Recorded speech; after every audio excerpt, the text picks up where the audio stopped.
কালুয়াদিঘি গ্রামবাসীদের পরিচালনায় পল্লীশ্রী ক্লাবের উদ্যোগে বুধবার আয়োজিত হল লোকসংস্কৃতি ও বাউল উৎসব। এদিন রাত্রি আনুমানিক 8:30 নাগাদ সংশ্লিষ্ট এলাকার প্রাঙ্গণে বাউল উৎসবকে কেন্দ্র করে জমজমাট দেখা যায়। বাউল গানের আসরে অংশ নেন 8 থেকে 80 সকলে। এদিন বাউল গানের আসরে বিভিন্ন বহিরাগত শিল্পীরা মন মাতাতে অংশ নেয়।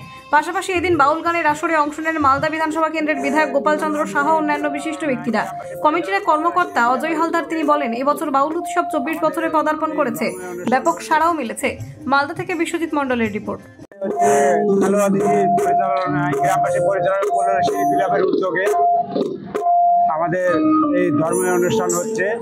এখানে অনেক আমাদের এই এরিয়ার আছে, সবাই আমাদেরকে এখানে হেল্প করেন, তারা সহযোগিতা করেন এবং অনেক দূর দূরান্ত থেকে এদিকে নদিয়া, নবদ্বীপ, বীরভূম অনেক দূর থেকে বহিরাগত শিল্পী এসেছেন। তারা মনোযোগ দিয়ে তাদের জনসাধারণকে আনন্দ দিচ্ছেন। এটা আমাদের 24তম বর্ষ। এর জন্য আমাদের সমাগম এখানে ভালোই হয়, তারা যথেষ্ট আমাদের সহযোগিতা করেন। মানুষজনের কাছে আমরা এই কমিটির পক্ষ থেকে আবেদন করছি যেন আমরা এই অনুষ্ঠান করতে পারি, আমাদের সাহায্যের হাত বাড়িয়ে দেন। এটাই। আমার নাম অজয় হালদার। এখানে বাউল সঙ্গীত পরিবেশন হচ্ছে। এখানে বাউল কমিটির যারা আছেন